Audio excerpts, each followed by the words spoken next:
There you are, playing the PvP in your World War II shooter, and all of a sudden, you're a Nazi. You serious?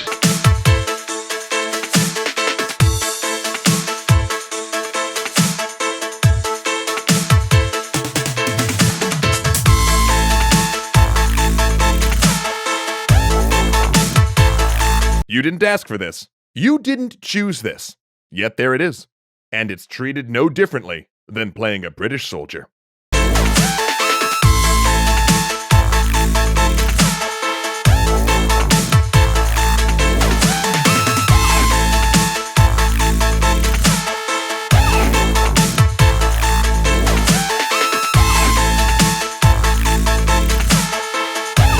This is bad on so many levels. No one should ever have a random chance of fighting for the Nazis.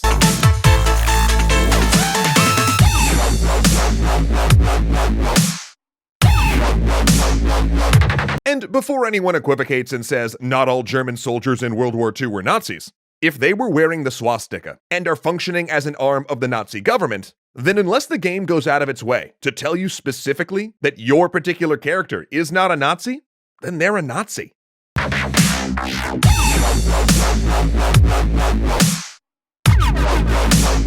In that multiplayer shooter, when it switched you to the German side, did it go out of its way to tell you that the person you're playing was pressed into service under threat of their life?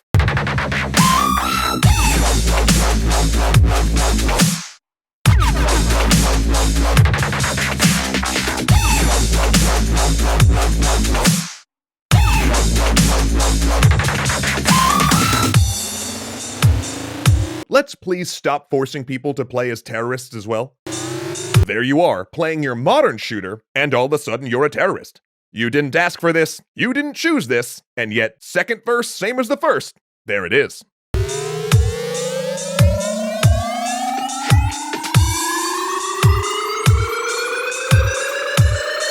I mean, that's literally the name of your side in the game.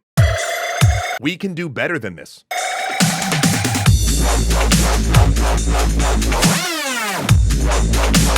We make them just window dressing for entertainment.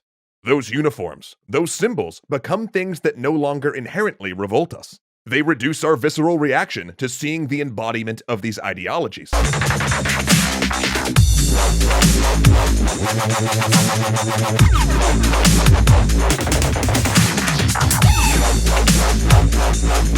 Now, does this make us totally ignore the history that comes with them?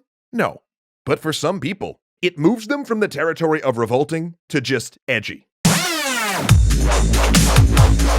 By the time you've played 100 hours of being a Nazi, their voice stabs become memes and in-jokes with your friends. By the 1000th time you've respawned as a terrorist, you're either celebrating them or making fun of them. So what do? That's easy. Don't make them morally equivalent. Don't make there be no in-game moral difference between your Nazis and your allies, between your terrorists and your counter-terrorist squads.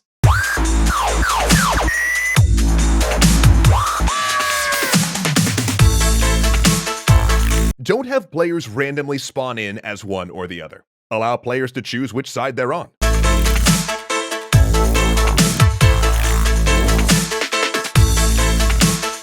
Now, of course, this has all sorts of in-game problems, such as creating shorter wait times for fascists.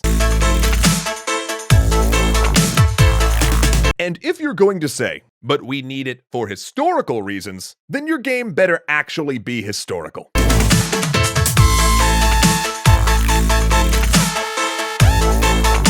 And once your map is something carefully designed to have good gameplay by a team in a room in San Francisco or LA,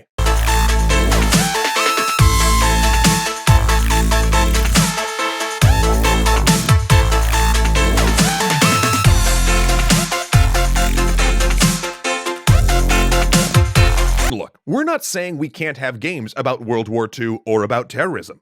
We're not even saying we shouldn't make games where you play as a Nazi or a terrorist. But what we are saying is that the fact that you're playing as a Nazi or a terrorist in a game has to mean something.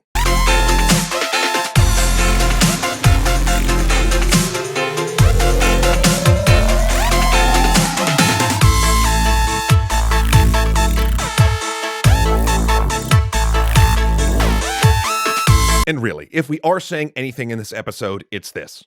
Games can do better. And in this particular case, it's not even that hard to do better. And it's no more costly to do better. All it requires is that we in the game industry be cognizant of the world around us.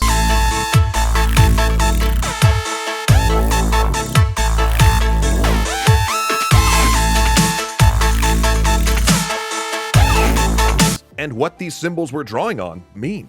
That we think as we're building, not just about the game we're working on, but about the world as a whole.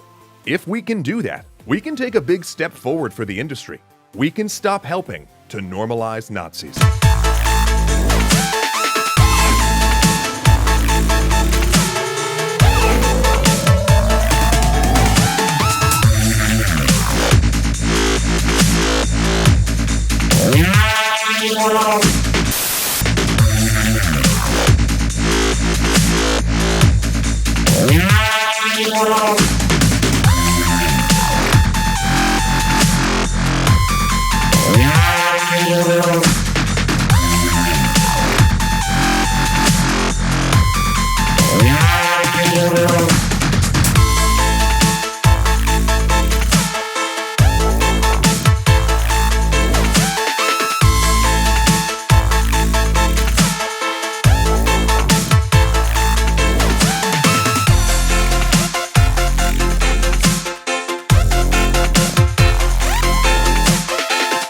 Do better than this.